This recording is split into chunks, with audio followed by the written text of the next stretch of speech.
Salam dan selamat siang Bapak, perkenalkan nama lengkap saya Damaris Meti dengan NIM 1734030024, jurusan Sosiologi, Fakultas Ilmu Sosial dan Ilmu Politik, semester 7 kelas A reguler sore.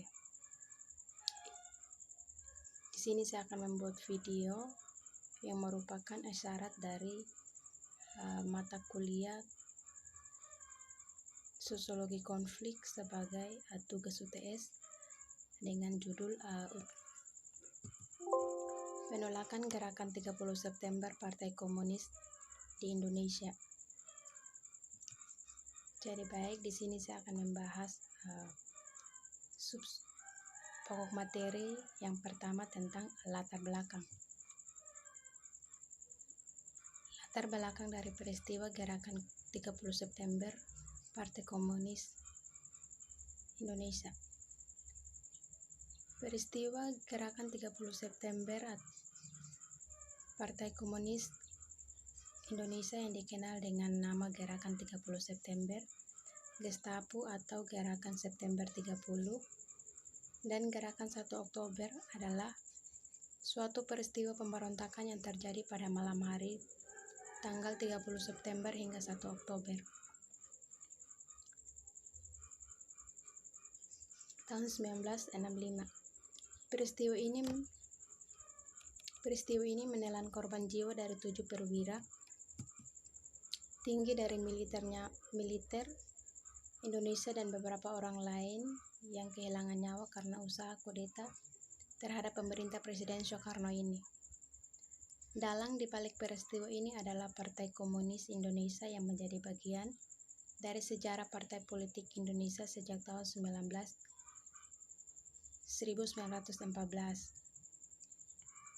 Pemberontakan sebagai latar belakang Gerakan 30 September Partai Komunis Indonesia sebenarnya telah dimulai jauh sebelum ini, yaitu pada peristiwa pemberontakan Partai Komunis di Madiun pada tahun 1948 dengan memproklamasikan Soviet Republik Indonesia.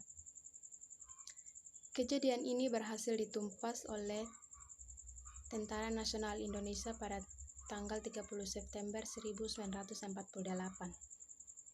Selain itu, masih ada banyak kekacauan yang diakibatkan oleh pemogokan organisasi-organisasi yang berada di bawah Partai Komunis Indonesia, aksi kekerasan dari organisasi mahasiswa Partai Komunis Indonesia di berbagai wilayah dengan berbagai jargon politik bernada kekerasan seperti Ganyang Nekulen, Ganyang Kabir, Ganyang Tujuh Setan, dan lain sebagainya, sehingga mencapai puncak pada peristiwa Gerakan 30 September Partai Komunis di Indonesia.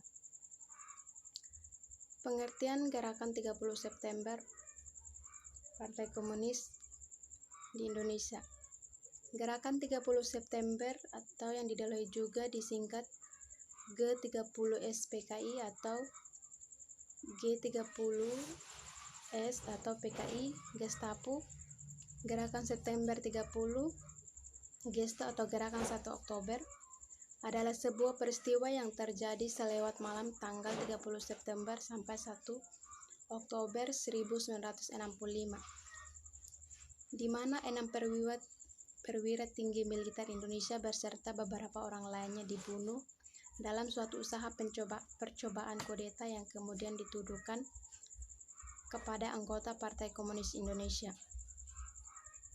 Partai Komunis Indonesia atau PKI merupakan partai komunis yang terbesar di seluruh dunia di luar Tiongkok dan Uni Soviet. Sampai pada tahun 1965 anggotanya berjumlah sekitar 3,5 juta ditambah dengan 3 juta dari pergerakan pemudanya.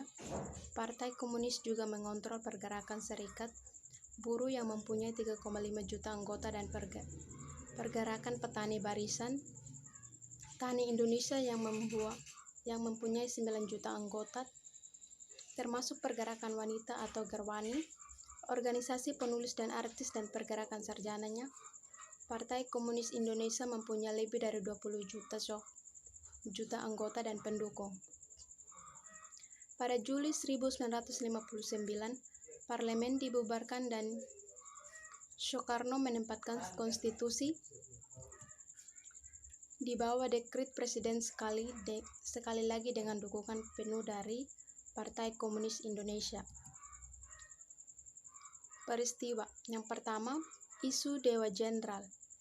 Pada saat genting pada bulan September 1965, muncul isu adanya Dewan Jenderal yang mengungkapkan bahwa para petinggi Angkatan Darat yang tidak puas terhadap Soekarno dan berniat untuk menggulingkan. Menanggapi isu ini, Soekarno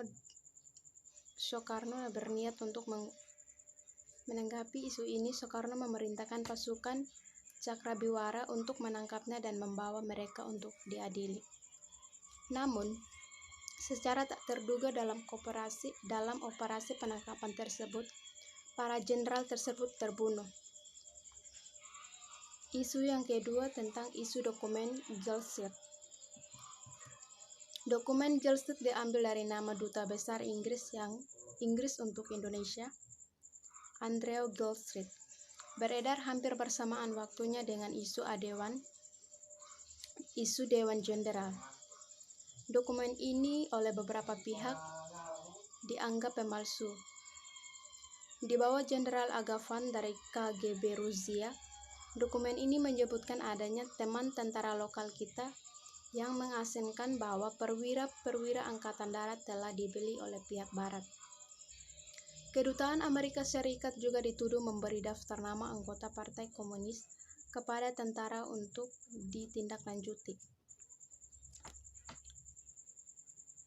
Keenam korban pejabat tinggi yang dibunuh tersebut adalah yang pertama, Letnan Tentara Nasional Ahmad Yani atau Menteri atau Panglima Angkatan Darat atau Staf Komando Operasi Tertinggi. Yang kedua, Majen Tentara Nasional Indonesia Rajen Subroto. D3 atau Menteri atau Panglima Angkatan Darat di bidang administrasi. Majen Tentara Nasional Indonesia Siswondo Parman atau Asisten Menteri atau Panglima di bidang intelijen. Majen Tentara Nasional Indonesia Mas Tirtormo Haryono, Asisten Pertama Menteri atau Panglima Angkatan Darat di bidang perencanaan dan pembinaan. Keempat, Brigjen TNI Sutowo Siswono Harjo atau Inspektur Kehakiman atau Auditor Jenderal Angkatan Darat. Brigjen TNI Donald Ishak atau Panitia atau Asisten kelima dari Menteri atau Panglima Angkatan Darat bidang logistik. Jenderal TNI Abdul Haris Nasution yang menjadi sasaran utama selamat dari upaya pembunuhan tersebut. Sebaliknya, Putri Ade Irma Suryani Nasution dan ajudan beliau Letcu Kiazi Pierre Andres Tendean tewas dalam usaha pembunuhan tersebut. Selain itu, beberapa orang lainnya juga turut menjadi korban. Bribka Karel Sastion Tubun atau pegawai kediaman resmi Wakil Perdana Menteri II dari J. Leimere, Kolenek Katamso Darmokusumo atau Komandan Korem 072 atau Pamungkas Yogyakarta, Letkol Sugianto Mangguyuwinto atau Kepala Staf Korem atau Pamungkas Yogyakarta. Para korban tersebut kemudian dibuang ke suatu tempat lokasi di Pondok Gede, Jakarta yang dikenal sebagai Lubang Buaya. Mayat mereka ditemukan pada 3 Oktober. Pasca kejadian, pasca pembunuhan beberapa perwira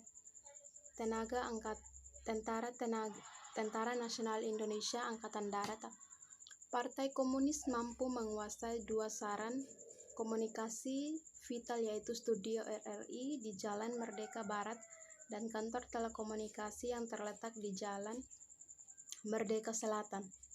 Melalui RRI, Partai Komunis Indonesia menyiarkan pengumuman tentang gerakan 30 September yang ditujukan kepada para perwira tinggi anggota Dewan Jenderal yang akan mengadakan kudeta terhadap pemerintah. Diumumkan pula terbentuknya Dewan Revolusi yang diketuai oleh Letkol Untung Sutopo di Jawa Tengah, dan di DKI Yogyakarta, Partai Komunis melakukan pembunuhan terhadap Kolonel Katamso atau Komandan Korem 072 atau di Yogyakarta, dan Letnan Kolonel Sugiono, Kepala Staf Korem Yogyakarta. Mereka diculik Partai Komunis Indonesia pada sore hari 1 Oktober 1965. Kedua perwira ini dibunuh karena secara tugas menolak berhubungan dengan Dewan Revolusi. Pada tanggal 1 Oktober 1965, Soekarno dan Sekretaris Jenderal Partai Komunis Indonesia, Aidit, menanggapi pembentukan Dewan Revolusioner oleh para pemberontak dengan berpindahnya ke Pangkalan Angkatan Udara Halyana di Jakarta untuk mencari perlindungan. Pada tanggal 6 Oktober, Soekarno mengimbaukan rakyat untuk menciptakan persatuan nasional, yaitu persatuan antara angkatan bersenjata, dan para korbannya untuk perhatian kekerasan Biro Politik dari Komite Sentral Partai Komunis Indonesia, segera menganjurkan semua anggota dan organisasi-organisasi massa untuk mendukung pemimpin revolusi Indonesia dan tidak melawan angkatan bersenjata. Demikian hasil pemaparan materi dari